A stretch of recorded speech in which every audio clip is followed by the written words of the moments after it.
Oh, he made a stir on Friday. Donovan McNabb was on TMZ, and he said, I'm a Hall of Famer. I should be in the Hall of Fame. My numbers speak for themselves. My numbers are better than Troy Aikman's. And, you know, there are some people who agree that McNabb eventually should get in. Most people disagree, though, Chris. And you and I have talked about this in the past. And McNabb, from time to time, will bang on that concept of him being a Hall of Famer. First of all, I don't think that look, to each his own. I don't know that the case becomes more persuasive when he's the one who says it. I'd rather someone else make the case for him. Either way, I don't think he's a Hall of Famer. I don't think his career compares favorably to the other guys from his era who are clearly going to get in. He's going to be like a Tony Romo, maybe even an Eli Manning, who is just on the outside looking in. Yeah, no, I agree. I mean, I think Eli Manning will ultimately get in because of, 2 Super Bowls that will get him over the hump there. But Donovan the name on the jersey helps too. Well, of course it does. Exactly right. There's no doubt about that. Donovan McNabb not having won a Super Bowl, did some awesome things through his career. It's really close. It's a very good conversation. Yeah, I think I kind of lean like where you are. He's on the outside looking in. He's an NFL legend, but he's not an NFL Hall of Famer. And again, I think I look at it and really context matters a little bit. That's where I think people miss out sometimes on these conversations. I know, it's easy to look at career stats and the way McNabb played and Troy Aikman played. Well, Troy Aikman was asked and played a whole different style of football than Donovan McNabb. And Donovan McNabb got, Andy Reid and the passing explosion career, like you said. And, really, at the very least, too, this is where the context matters. Donovan McNabb at times was all over the place with his play. I mean, there was years where, Philadelphia found ways to get in the playoffs, even though Donovan McNabb wasn't necessarily on his A game. It was like he could only throw a screen to Westbrook or a bomb down the field, but anything in between, intermediate, accurate type throws there, the ball was all over the place to where Andy Reid had to manage Donovan McNabb at times that way too. So to me, it's just a little bit all over the place. And yes, they were highly competitive, of course, when he was the quarterback of the Philadelphia Eagles, but I think again, lack of big wins and more kind of, we lost in big moment type of situations. I think ultimately that will keep him out of the Hall of Fame. I've got 4 ingredients that I will put into this pot for the purposes of trying to figure out whether or not a quarterback's a Hall of Famer. Statistics, longevity, domination, and championships. And you don't have to have all 4. But I think you have to have a lot of one if you're going to have none of the other. If you don't have any championships, you better have the longevity and the statistics and that domination, that striking fear into the opponent's hearts, keeping them up late at night trying to game plan against the guy. But just look at stats and longevity. Right. I mean, his numbers may be better than Aikman's, but his numbers are, 25th all-time in passing yardage, 30th all-time in passing touchdowns, playing for a pass-happy head coach for his career. And one of the reasons his numbers aren't higher, he didn't play all that long relative to other quarterbacks. Drafted in 1999, he was out of the league by the middle of the 2011 season.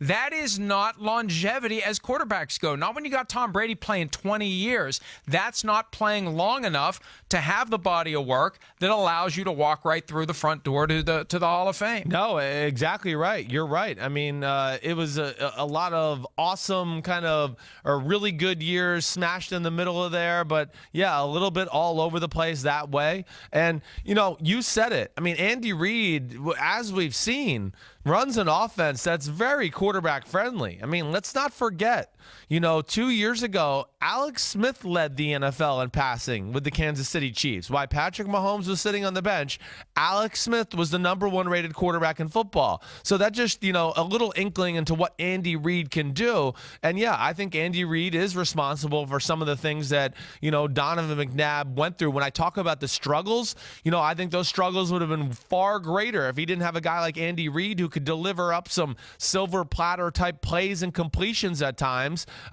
when McNabb did hit those kind of inconsistent times in the season or in his career.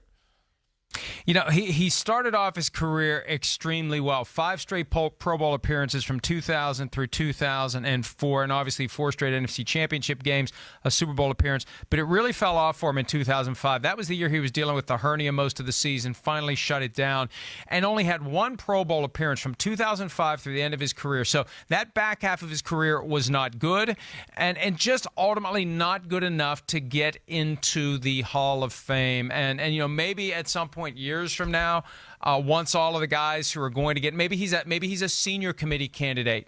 You know, one of the guys that they take a look back after the passage of decades and say this is a guy from that era who should have gotten in. But you got some great quarterbacks in this era who played at or about the time McNabb did. Brady, Peyton Manning, Drew Brees, Phillip Rivers, Ben Roethlisberger. At some point, you have to draw the line and say no more. Yeah. And I think Eli Manning is the guy. And, you know, Chris, I want your thoughts on this. Shireen Williams, who's one of the Hall of Fame voters, she thinks that these mediocre years tacked on to the end of Eli Manning's career actually could keep him from getting in. Do you think that playing for another year or two and not playing well should count against the great things you did? Well, yeah. I mean, it's your career. I mean, that's the way it is, you know. And really, Eli's another fascinating topic. I mean, I think the careers itself, if we took away the 2 Super Bowls, we'd go, no way is he an NFL Hall of Fame quarterback. There's no way.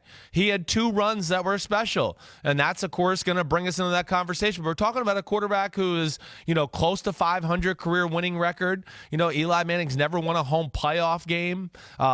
In fact, I don't think he's won a playoff game in general other than the 2 years they've won the Super Bowl. You know, since they won the Super Bowl in 2011, no quarterback has led the NFL. I mean, he leads the NFL in losses, interceptions. There's a few other stats that are not glaring or, you know, good look for him altogether. So Eli's going to get in because of the 2 Super Bowls, because of the magnitude of those moments against the Patriots, and because of his last name, like you said. But I think it's also very debatable whether he deserves to be in or not.